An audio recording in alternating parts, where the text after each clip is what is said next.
नमस्कार दोस्तों, जय जोहार। मैं कौशल तिवारी और भिनिया संझा में आपका स्वागत है। छत्तीसगढ़ में डबल इंजन सरकार न तो मंत्रिमंडल का विस्तार ही कर पा रही है और न ही निगम मंडल में नियुक्ति ही कर पा रही है। युवा आयोग की नियुक्ति जरूर की है और यह नियुक्ति मुख्यमंत्री विष्णुदेव साय के गृह क्षेत्र माने जाने वाले सरगुजा के भारतीय जनता पार्टी के नेता के रूप में हुई है। तो प्राधिकरणों में भी 4 उपाध्यक्ष की नियुक्ति कर दी गई है। पिछड़ा वर्ग को लेकर जो प्राधिकरण है या बस्तर, सरगुजा और अनुसूचित जाति वर्ग का जो प्राधिकरण है उसमें नियुक्ति कर दी गई है। इनमें से कुछ लोग मंत्री बनने को इच्छुक थे या मंत्री बनने के लिए प्रयासरत थे, उन्हें प्राधिकरण का उपाध्यक्ष बना दिया गया। तो दूसरी तरफ मंत्रिमंडल के विस्तार को लेकर एक अलग ही सवाल है। कई लोग साम दाम दंड भेद के साथ जुटे हुए हैं मंत्री बनने के लिए, जिसमें पुराने दिग्गजों के नाम प्रमुखता से लिए जा रहे हैं, खासकर राजेश मूणत के।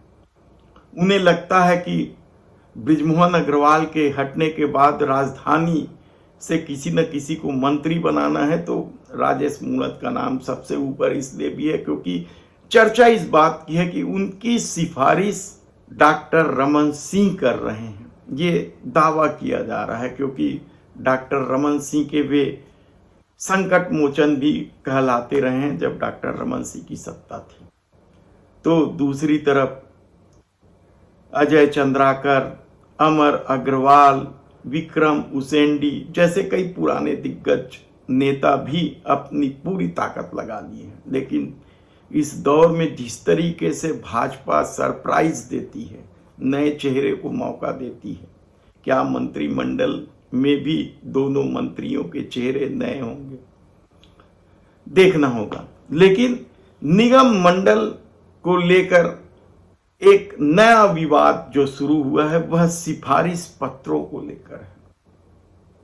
कहा जाता है कि हर नेता, भारतीय जनता पार्टी के वे तमाम लोग जो अपने को बड़ा नेता समझते हैं, वे लोग सिफारिशी पत्र लिख रहे हैं। यह सिफारिशी पत्र कोई पवन साय को दे रहा है तो कोई मुख्यमंत्री विष्णुदेव साय को दे रहा है, कोई ओपी चौधरी के पास घूम रहे हैं तो कोई सुपर सीएम के पास।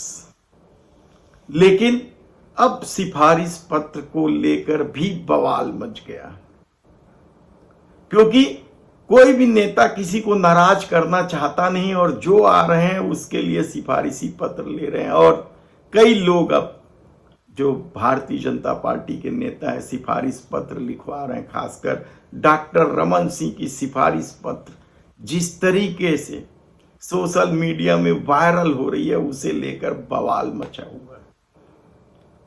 यानी किस तरीके से निगम आयोग में नियुक्ति को लेकर डॉक्टर रमन सिंह जो विधानसभा के अध्यक्ष भी हैं लगातार सिफारिश कर रहे हैं और ऐसे आधा दर्जन से अधिक पत्र वायरल हो रहे हैं। किसी ने अपने फेसबुक में डाल दिया है तो व्हाट्सएप यूनिवर्सिटी में तो एक अलग खेल चलता ही है भारतीय जनता पार्टी का।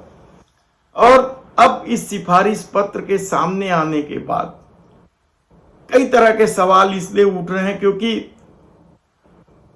एक ही पद पर कई कई नेताओं के नामों की सिफारिश कर दी गई है। यानी जो आया उसको सिफारिश पत्र लिख दो, अपना क्या जाता है कि तर्ज पर डॉक्टर रमन सिंह ने क्या सिफारिश पत्र बांटे हैं।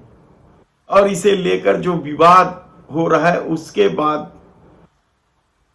कहा जा रहा है कि पार्टी में खलबली मच गई है क्योंकि सिफारिश पत्र को गुप्त रखा जाना था ऐसा माना जा रहा है। लेकिन कुछ लोगों ने अपनी पीठ थपथपाने या अपनी नियुक्ति को लेकर इस कदर आश्वस्त थे कि उन्होंने सिफारिश पत्र को ही वायरल कर दिया और इसे लेकर पार्टी के भीतर बवाल मचा हुआ है।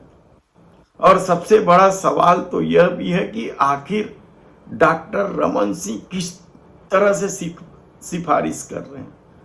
क्या डॉक्टर रमन सिंह की चल रही है। वे मंत्रिमंडल में भी मुनत को लेकर सिफारिश करने की को लेकर चर्चा में है, तो अब निगम मंडल में नियुक्ति में भी सिफारिश को लेकर चर्चा में। देखना है कि यह मामला किस तरीके से तूल पकड़ता है, लेकिन कांग्रेस इस मामले को लेकर जो सवाल खड़ा कर रही है वह भी भारतीय जनता पार्टी के लिए परेशानी का सबब बन सकता है। देखना है कि आने वाले दिनों में इन सिफारिश पत्रों का क्या होगा और निगम मंडल में नियुक्ति कब तक हो पाएगी। धन्यवाद।